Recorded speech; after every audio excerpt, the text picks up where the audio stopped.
நாம் விவாதிக்க வேண்டும் என்று சொன்னோம். அதை மறுத்துவிட்டு அன்றைக்கு தலைமை கழகத்திலே ஒவ்வொரு மாவட்ட கழகமாக கூட்டி அன்றைக்கு அதை திசை திருப்பினார். தோல்விக்கான காரணத்தை ஆய்வு செய்யப்படவில்லை. அந்த மாவட்ட செயலாளர் கூட்டத்திலே ஆய்வு செய்யப்படவில்லை. அன்றைக்கு உண்மையான ஒரு ஆய்வு கூட்டம் நடைபெற்றிருந்தால் இந்த இயக்கத்தில் என்ன நடைபெற்று கொண்டிருக்கிறது என்ற உண்மை நிர்வாகிகளுக்கு தெரிஞ்சிருக்கும். ஏன்னா அது அவருக்கு தெரியும். ஆனால் அதை செய்ய தவறிவிட்டார்.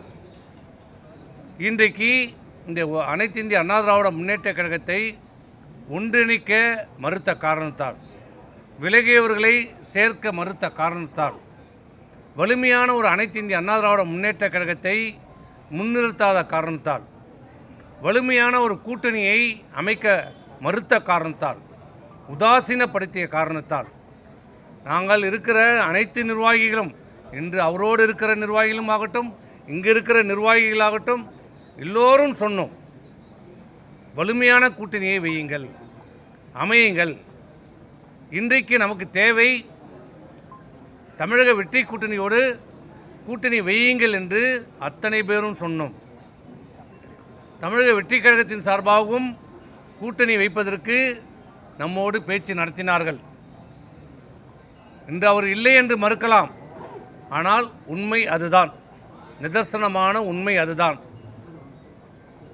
ஆனால் அவர்களை கூட்டணி பேச வந்தவர்களை உதாசீனப்படுத்தினார். கூட்டணி எப்படியெல்லாம் அமையக்கூடாது என்பதற்காக எப்படியெல்லாம் பேச வேண்டுமோ அதையெல்லாம் பேசி அவர்களை வெளியேற்றுவதிலே குறியாக இருந்தார். தமிழக வெற்றி கழகத்தை மட்டுமல்ல, தேசிய முற்போக்கு திராவிட கழகத்தையும் சேர்ப்பதற்கு அவருக்கு மனமில்லை. அதை 0.5% கட்சி என்று சொன்னார். இப்படி சொன்னால் எந்த கட்சி ஏற்றுக்கொள்ளும், தாங்கிக் கொள்வார்கள்? அவர்களையும் வலுக்கட்டாயமாக இந்த கூட்டணியிலிருந்து வெளியேற்றப்பட்டார்கள். இப்படி யாரையுமே அரவணைக்காமல் டாக்டர் கிருஷ்ணசாமி இப்படி யாரையுமே அரவணைக்காமல் நான் மட்டும் இருந்தால் போதும், எனக்கு மட்டும்தான் வாக்களிப்பார்கள் என்ற மனநிலையிலே யாரையுமே அரவணைக்காமல் இயக்கத்திலே விட்டு சென்ற, இந்த இயக்கத்திற்காக ஒரு காலத்தில் பாடுபட்டவர்கள் ஏதோ ஒரு காரணத்திற்காக அவர் தவறு செய்திருந்தாலும் அவர் திருந்தி நான் இந்த இயக்கத்திலே வருகிறேன், எனக்கு எந்த பொறுப்பும் வேண்டாம், ஒரு உறுப்பினராக இருக்கிறேன் என்று கடைசி வரைக்கும் ஓபிஎஸ் சொன்னார்.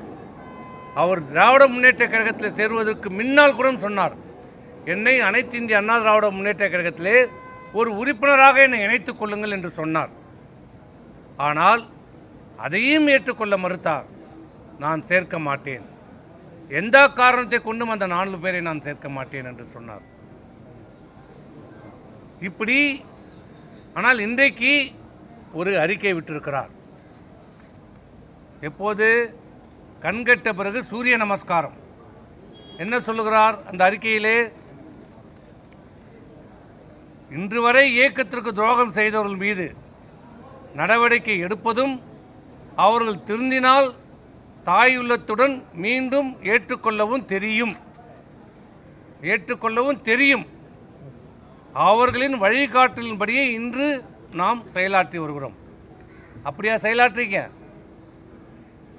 இன்றைக்கு தன்னுடைய பொறுப்புக்கு பாதிப்பு வருகிறது என்ற உடனே தவறு செய்தவர்கள் திருந்தி வந்தால் நாங்கள் ஏற்றுக்கொள்வோம் என்று சொல்கிறார். இது ஏன் கடந்த காலத்திலே செய்திருந்தால்,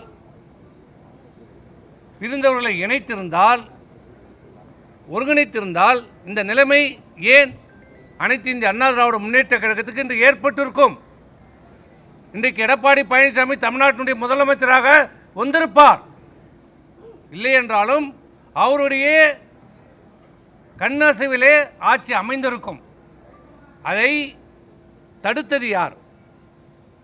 அதை கெடுத்தது யார்? கெடுத்தது மட்டுமல்ல, மிகப்பெரிய இயக்கமான இந்த அனைத்து இந்திய அண்ணா திராவிட முன்னேற்ற கழகத்தை இன்றைக்கு படுதோல்வி அடைய செய்ததற்கு யார் காரணம்?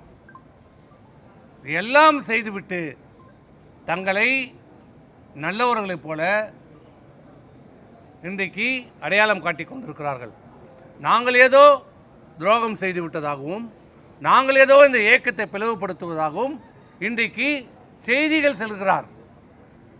அன்றைக்கு நாங்கள் பேட்டி கொடுத்தோமே தவிர எங்களுடைய நிலைப்பாட்டை சொன்னோம். அதுக்கப்புறம் இன்றைக்கி தான் நாங்கள் வரோம். நாங்கள் யாரை பற்றியும் குறை சொல்லலை. இன்றைக்கி இருக்கிற எடப்பாடி பொதுச் செயலாளர் எடப்பாடியை பற்றியும் நான் எந்த குறையும் சொல்லவில்லை. அவர் செய்திருக்கிற தவறுகளை தான் நாங்கள் சுட்டி காட்டணும். தனிப்பட்ட முறையில் நாங்கள் யாரையுமே தவறாகவோ விமர்சனம் செய்யவில்லை, இப்பயும் செய்யவில்லை, நாளைக்கும் நாங்கள் செய்ய மாட்டோம். ஏன்னா நாங்கள் எல்லாம் ஒரு காலத்தில் ஒன்றாக பயணித்தவர்கள், செய்ய மாட்டோம். ஆனால் அங்கே என்ன நடக்கிறது, எங்களை பற்றி, என்னை பற்றி, குடும்பத்தை பற்றி, உங்களுடன் இருந்தால் நான் நல்லவன், நான் இல்லை என்றால் நான் துரோகி, என்னை பற்றி விமர்சிப்பது, குடும்பத்தை பற்றி விமர்சிப்பது, இதுதான் உங்கள் தலைமை பதவிக்கு தகுதியா? எங்களுக்கு பேச தெரியாதா? பேச வேண்டுமென்றால் எல்லாம் பேசலாம், ஆனால் நாங்கள் பேச மாட்டோம். எங்களுக்கு தேவை அனைத்திந்திய அண்ணா திராவிடம், ஒற்றுமையான அனைத்திந்திய அண்ணா திராவிட முன்னேற்ற கழகம். அனைவரையும் பிரிந்தவர்கள், சென்றவர்கள், நீக்கப்பட்டவர்கள் அனைவரையும் ஒருங்கிணைத்து ஒற்றுமையான பலமான ஒரு அனைத்திந்திய அண்ணா திராவிட முன்னேற்ற கழகத்தை புரட்சித் தலைவர் கண்டெடுத்த அண்ணா திமுக, மாண்புமிகு அம்மா அவர்கள் கட்டி காத்த இந்த அண்ணா திமுகவை மீட்டெடுக்க வேண்டும் என்பதுதான் எங்களுடைய ஒரே கோரிக்கை. அதை தான் நாங்கள் சொன்னோம். இன்றைக்கு சொல்லுகிறார் பேசிக்கொள்ளலாம் என்று சொல்லுகிறார். எங்களுக்கு அதுக்கு மாற்று கருத்தே இல்லை. நாங்கள் அதை வரவேற்கிறோம். முதல் நாளிலிருந்தே நாங்கள் இதை தான் சொல்லுகிறோம். என்ன சொல்லுகிறோம்? பொதுக்குழுவை கூட்டுங்கள், பொதுக்குழுவை கூட்டுங்கள், விவாதிப்போம், கலந்தாலோசிப்போம், நல்ல முடிவு எடுப்போம். பொதுக்குழுவில் என்ன முடிவெடுத்தாலும் அதை நாங்கள் ஏற்றுக்கொள்கிறோம், தலைவணங்கி நாங்கள் ஏற்றுக்கொள்கிறோம். இதுதான் இன்றைக்கும் இந்த நிலை, இன்றைக்கும் சரி நாளைக்கும் சரி எங்களுடைய நிலைப்பாடு இதுதான். பொதுக்குழுவை கூட்டுங்கள், விவாதியுங்கள், பேசுங்கள், முடிவெடுங்கள். ஆனால் இன்றைக்கு என்ன, பத்திரிகைகள் மூலமாக தொண்டர்களுக்கும் நிர்வாகிகளுக்கும் என்ன சொல்லுகிறார்? நான் பேசி தீர்த்து கொள்ளலாம், ஏதோ உயிர் மீது தவறில்லாதது போலவும் குறையில்லாதது போலவும் நாங்கள் ஏதோ தவறு செய்துவிட்டதை போல ஒரு பிம்பத்தை ஏற்படுத்த பார்க்கிறார். நாங்கள் தயார், முதல் நான் அன்றையிலிருந்தே சொல்கிறோம், நாங்கள் தயார் தயார் தயார் பேசுவதற்கு தயாராக இருக்கிறோம். பொதுக்குழுவை கூட்டுங்கள், நாங்கள் வருகிறோம், எங்கள் கருத்தை சொல்லுகிறோம், உங்களுடைய கருத்தை சொல்லுங்கள், உங்களுக்கு எந்த மாற்று கருத்தாக இருந்தாலும் சொல்லுங்கள், எங்களுடைய மாற்று கருத்தையும் சொல்கிறோம். எது நியாயமோ பொதுக்குழுவிலே பெரும்பான்மையான பொதுக்குழு உறுப்பினர்கள் என்ன முடிவெடுக்கிறார்களோ அந்த முடிவுக்கு நாங்கள் தலைவணங்கி ஏற்றுக்கொள்கிறோம். எங்களுக்கு அதில் மாற்று கருத்து இல்லை. இந்த பத்திரிகையின் வாயிலாக நான் சொல்லுகிறேன், தமிழகத்தில் இருக்கிற கோடான கோடி அனைத்து இந்திய அண்ணா திராவிட முன்னேற்ற கழக தொண்டர்களுக்கும் நிர்வாகிகளுக்கும் நாங்கள் சொல்வது, நாம் எல்லோரும் அனைத்து இந்திய அண்ணா திராவிட முன்னேற்ற கழகத்துடைய தொண்டர்கள், எம்ஜிஆருடைய தொண்டர்கள், மாண்புமிகு அம்மாவுடைய பிள்ளைகள். நம்முடைய நோக்கம் மீண்டும் தமிழ்நாட்டிலே அனைத்து இந்திய அண்ணா திராவிட முன்னேற்ற கழகம் ஆள வேண்டும், வலிமையான ஒரு இயக்கமாக வர வேண்டும். அந்த ஒரே காரணத்திற்காக தான் சொல்கிறோம், எல்லோரும் ஒருங்கிணைப்போம், எல்லோரும் ஒற்றுமையாக இருப்போம், எல்லோரும் ஒற்றுமையாக செயல்படுவோம். பொதுக்குழுவை கூட்டுங்கள். ஆனால் என்ன நடக்கிறது? பொதுக்குழுவை கூட்டுங்கள் என்று சொன்னால் அவர் என்ன செய்திருக்க வேண்டும்? இன்றைக்கு கொடுக்கிறார், பேசலாம் என்று சொல்கிறார், பேசி தீர்த்து கொள்ளலாம் என்று சொல்கிறார். ஆனால் ஒரு பக்கம் பேசலாம் என்று சொல்லிவிட்டு மறுபக்கம் கட்சியில் இருந்து அனைவரும் நீக்குகிறார். இதுவரை 31 மாவட்ட செயலாளர் பதவிகளை நீக்கியிருக்கிறார், விடுவித்திருக்கிறார்.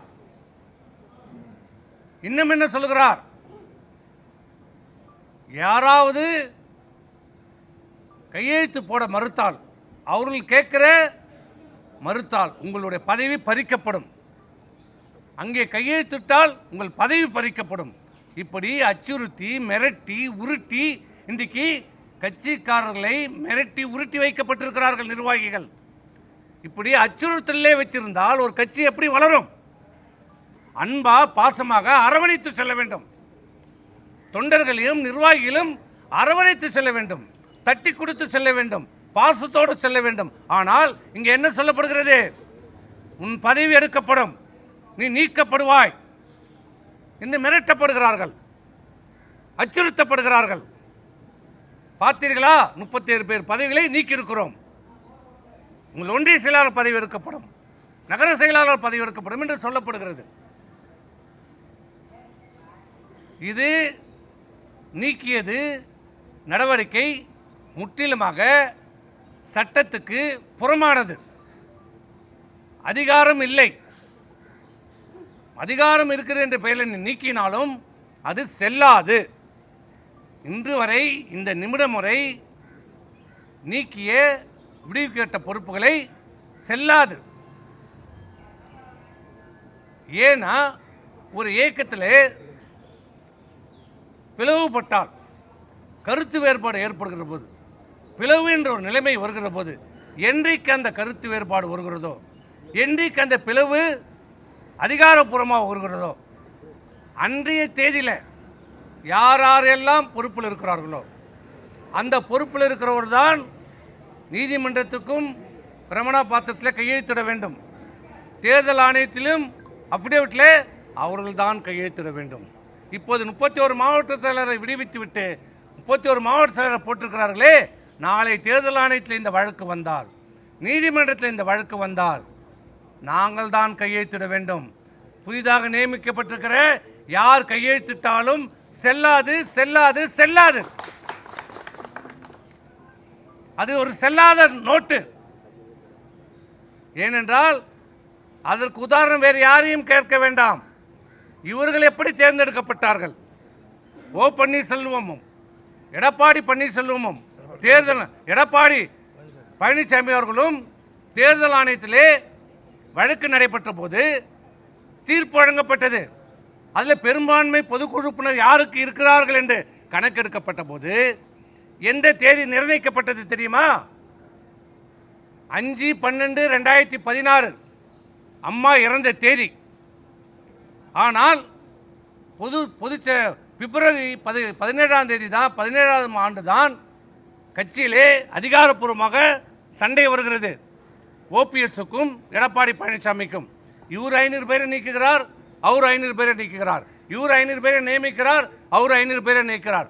ஆனால் தேர்தல் ஆணையம் அதை கணக்கில் எடுத்துக் கொள்ளப்படவில்லை. முந்தைய பொதுச் செயலாளர், உங்களுக்குள் ஏன் பிளவு ஏற்பட்டது, என்ன காரணம்? அதற்கு காரணம் மாண்புமிகு அம்மா இறப்பு.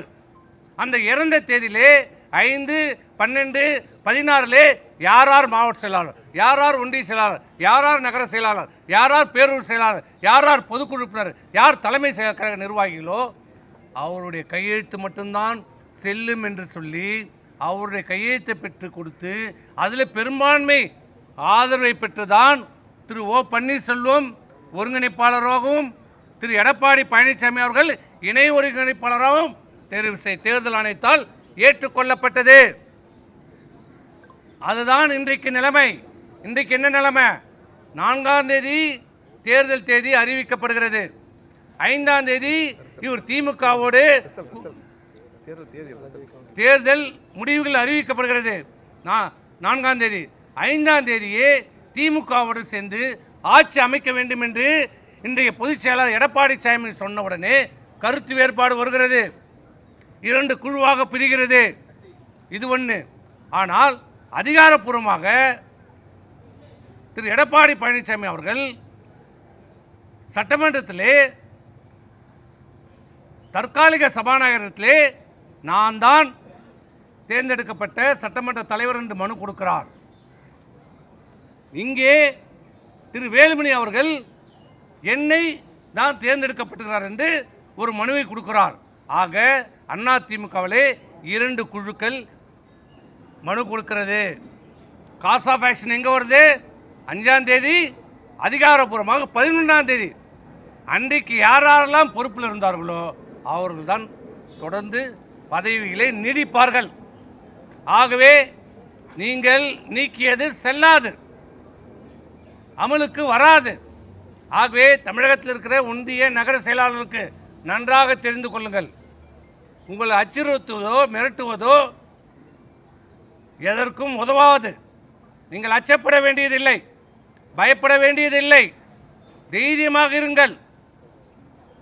உங்களுடைய பதவி, நீங்கள் தான் ஒன்றிய செயலாளர், நீங்கள் தான் நகர செயலாளர், நீங்கள் தான் பேரூர் செயலாளர்.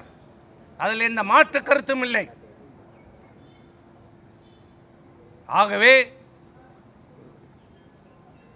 பொதுக்குழு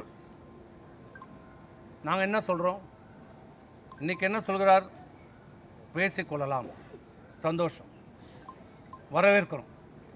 எங்களுக்கு அதில் மாற்று கருத்தே இல்லை, எங்களுக்கு மாற்று கருத்தே இல்லை, பேசிக்கலாம். எங்களுக்கு வேண்டியது ஒற்றுமையான அதிமுக. பேசுங்க, பொதுக்குழு கூட்டுங்க, பேசுவோம், விடுவோம். ஆனால் நீங்கள் என்ன சொல்கிறீங்களே, இது ஜனநாயக நாடு, உலகத்திலே மிகப்பெரிய ஜனநாயக நாடு. ஒவ்வொரு அமைப்பும் ஜனநாயக ரீதியாக செயல்பட வேண்டும் என்பதுதான் இந்திய அரசியலமைப்பு சட்டத்தினுடைய அடிப்படை. அதிலும் குறிப்பாக ஒவ்வொரு அரசியல் கட்சிகளும் தங்களுக்கென்று விதிமுறைகளை வகுத்துக் கொள்ள வேண்டும். அந்த விதிமுறைகளின்படி தான் நடைபெற வேண்டும். விதிமுறைகளுக்கு மீறி யாரும் நடைபெறக்கூடாது. அந்த சட்டத்திட்டங்களை தேர்தல் ஆணையத்திலே பதிவு செய்யப்பட வேண்டும். இப்போ அனைத்து இந்திய அண்ணா திராவிட கழகத்துக்கென்று சட்ட விதிகள் உருவாக்கப்பட்டு தேர்தல் ஆணையத்திலே பதிவு செய்யப்பட்டிருக்கிறது. அந்த விதியிலே விதி 19 கிளாஸ் 7 என்ன சொல்லுது, 5ல் 1 பாகம் பொதுக்குழு உறுப்பினர்கள் கையொப்பமிட்டு சிறப்பு பொதுக்குழுவை கூட்ட வேண்டும் என்று பொதுச் செயலாளரிடம் கொடுத்தால் கொடுக்கப்பட்ட தேதியிலிருந்து 30 நாட்களுக்குள்ளாக சிறப்பு பொதுக்குழுவை கூட்ட வேண்டும் என்று அனைத்து இந்திய அண்ணா திராவிட முன்னேற்ற கழகம் புரட்சித் தலைவர் இயக்கிய சட்ட விதியிலே தெளிவாக சொல்லப்பட்டிருக்கிறது. அப்படி சொல்லப்பட்ட நிலைமையிலே இன்றைக்கு என்ன செய்கிறார்கள், பொதுச் செயலாளர் சொன்னதாக சொல்லி ஒரு சுற்றறிக்கை அனுப்பியிருக்கிறார்கள். பொதுக்குழுவை கூட்ட வேண்டாம், நீங்களே தொடரலாம், கூட்ட வேண்டாம், கூட்டக்கூடாது என்று கையெழுத்து பெறுகிறீர்கள். இது எதை காட்டுகிறது, ஒரு கட்சியினுடைய பொதுச் செயலாளரே அந்த கட்சியினுடைய சட்டத்திட்டத்திற்கு எதிராக செயல்படுகிறார், ஜனநாயக முறையிலே செயல்பட மறுக்கிறார், சர்வாதிகாரத்தனமாக செயல்பட வேண்டும் என்று சொல்லுகிறார். எப்படி சொல்லலாம்? ஒரு கருத்துக்கு ஆதரவு எதிர்ப்பு என்பது இருக்கும், அதுதான் ஜனநாயகம். பேசவே கூடாது, கேள்வியே கேட்கக்கூடாது, எதிர்த்து பேசவே கூடாது, நான் சொல்வதுதான் சட்டம் என்று சொன்னால் இதை எப்படி ஏற்றுக்கொள்ள முடியும்? பேசிக்கொள்ளலாம் என்று சொல்லுகிறீர்கள், ஆனால் இப்படி பேசிக்கொள்ளலாம் என்று ஒரு பக்கம் சொல்லிவிட்டு மறுபக்கம் அனைவரையும் கட்சி பதவியில் நீக்குகிறீர்கள், கட்சியை விட்டு நீக்குகிறீர்கள், பொதுக்குழுவை கூட்ட வேண்டாம் என்று கையெழுத்து பெறுகிறீர்கள். இது எந்த விதத்தில் நியாயம்? இது எந்த விதத்தில் நியாயம்? பேச வேண்டும் என்று சொன்னால் உண்மையாக பேச வேண்டும், உண்மையான எண்ணம் இருக்க வேண்டும், மனம் இருக்க வேண்டும். மக்களுக்காக, தொண்டர்களை ஏமாற்றுவதற்காக சொல்லக்கூடாது. சொல்லுகிறார் அனைத்து இந்திய அண்ணா திராவிட முன்னேற்ற கழகம் தேர்தலில் வெற்றியும் தோல்வியும் சகஜம். உண்மை, நாங்கள் ஏற்றுக்கிறோம். தேர்தலில் வெற்றி தோல்வி சகஜம். ஆனால் இங்கே தோல்வியே தானே சந்திச்சுட்டு இருக்கிறோம். அதுதானே இங்கே பிரச்சனையே தானே. ஒரு தோல்வி இல்லை, 2 தோல்வி இல்லை, 3 தோல்வி இல்லை, தோல்வியை கூட சந்திச்சுக்கலாம். ஆனால் அந்த தோல்வியை பற்றி நான் விவாதிக்கவே மாட்டேன்னா என்ன? நாங்கள் என்ன சொல்கிறோம், தோல்வியை விவாதிங்க. ஏன், என்ன காரணம்? விவாதிக்க தான் சொல்கிறோம், ஆனால் நான் விவாதிக்கவே மாட்டேன். அது எந்த விதத்தில் நியாயம், எந்த வித ஜனநாயகம் சொல்லுங்கள். அது மட்டும் இல்லை, இன்னொன்று சொல்கிறார், பதவி இல்லாமலும் மக்களுக்காக போராடும் இயக்கம்,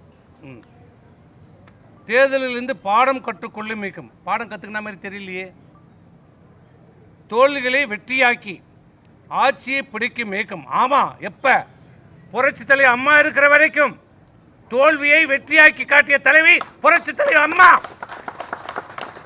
தோல்வி ஏற்பட்டாலும் அந்த தோல்வியை என்னுடைய தோல்விக்கு நான் தான் காரணம் என்று நேரடியாக ஒப்புக்கொள்கிற தைரியமுள்ள தலைவர், புரட்சி தலைவர் அம்மா. இங்கே தோல்வியும் ஒட்டுக்கொள்ளவில்லை, வெற்றியும் இல்லை, மனப்பக்குவம் இல்லை.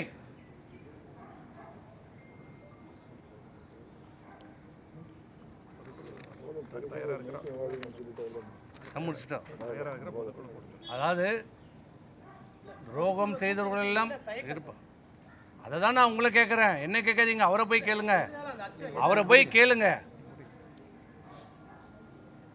ஆகவே எங்களுக்கு எங்களுடைய நோக்கம்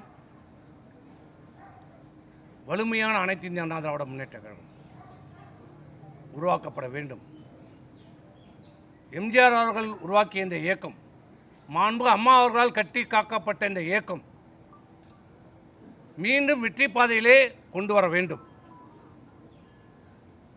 அனைவரையும் ஒருங்கிணைக்க வேண்டும். காழ்ப்புணர்ச்சியோடு நடக்கக்கூடாது. பிரிந்தவர்கள், நீக்கப்பட்டவர்கள், வெளியேற்றப்பட்டவர்கள் அனைவரையும் அழைத்து பேசுங்கள். அனைவரும் இந்த இயக்கத்திலே சேருங்கள், பேசுங்கள். எங்களுடைய ஒரே கோரிக்கை, நாங்கள் பேச தயார், ஆனால் நீங்கள் பொதுக்குழுவை கூட்டுங்கள். எங்களுக்கு எந்தவித பொதுக்குழுவை கூட்டுவதற்கு எந்த நிபந்தனையும் எங்களுக்கு இல்லை. பொதுக்குழுவை கூட்டுங்கள், விவாதியுங்கள். பொதுக்குழுவில் என்ன முடிவெடுக்கிறார்களோ அதை நாங்கள் ஏற்றுக்கொள்கிறோம். நாங்கள் ஏற்றுக்கொள்ள அனைவரும் தயார். உங்களுடைய அழைப்புக்கு நாங்கள் தயார், ஆனால் பொதுக்குழுவை கூட்டுங்கள்.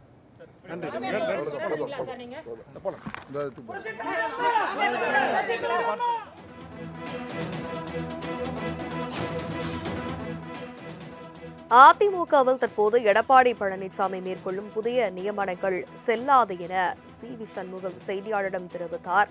சென்னை எம்ஆர்சி நகரில் S P. Velumani, CV. Shanmugam, C. Vijayabaskar உள்ளிட்ட சட்டமன்ற உறுப்பினர்கள் கூட்டாக செய்தியாளர்களை சந்தித்த நிலையில் பல்வேறு விஷயங்களை அவர் தெரிவித்தார். எடப்பாடி பழனிசாமி நிர்வாகிகளை நீக்குவது செல்லாது என அவர் திட்டவட்டமாக தெரிவித்திருக்கிறார். சர்வாதிகாரியாக செயல்படுகிறார் எடப்பாடி பழனிசாமி என காட்டமாக தெரிவித்திருக்கிறார் சி.வி. சண்முகம். அதிமுக சட்டமன்ற தேர்தல் முடிவுகளுக்கு பிறகு பிளவுபட்டிருக்கக்கூடிய அந்த செய்திகளை பார்த்து வருகிறோம். இந்த சூழலில் எஸ்.பி. வேலுமணி தரப்பு, எடப்பாடி பழனிசாமி தரப்பு என்று இரு பிரிவுகளாக இருக்கிறார்கள். கேள்வி கேட்கவே கூடாது, எதிர்த்து பேசவே கூடாது என்கிறார் எடப்பாடி பழனிசாமி என சி.வி. சண்முகம் செய்தியாளரிடம் தெரிவித்தார். முக்கிய செய்தியாக பார்க்கிறோம். திமுகவுடன் கூட்டணி பேச்சு நடத்தப்பட்டதால் அதிமுகவில் பிளவு ஏற்பட்டது என சி.வி. சண்முகம் தெரிவித்திருக்கிறார்.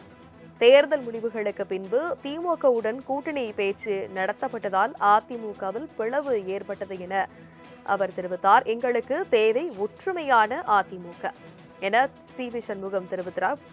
பொதுக்குழுவை கூட்ட வேண்டும் என்ற கோரிக்கையை தொடர்ந்து முன்வைத்து வருகின்றனர் எஸ்.பி. வேலுமணி, சி.வி. சண்முகம் தரப்பினர். அதிமுகவில் தற்போது எடப்பாடி பழனிசாமி மேற்கொள்ளும் புதிய நியமனங்கள் செல்லாது என அவர் தெரிவித்திருக்கிறார். முக்கிய செய்தியாக பார்க்கிறோம். அதிமுகவிலிருந்து 26 சட்டமன்ற உறுப்பினர்கள் உள்ளிட்ட மாவட்ட செயலாளர்கள், நிர்வாகிகள் நீக்கப்பட்டு வரக்கூடிய சூழலில் அது செல்லாது என அவர் தெரிவித்திருக்கிறார். மாவட்ட செயலாளர்களை எடப்பாடி பழனிசாமி நீக்குவது செல்லாது என சி.வி. சண்முகம் தெரிவித்திருக்கிறார்.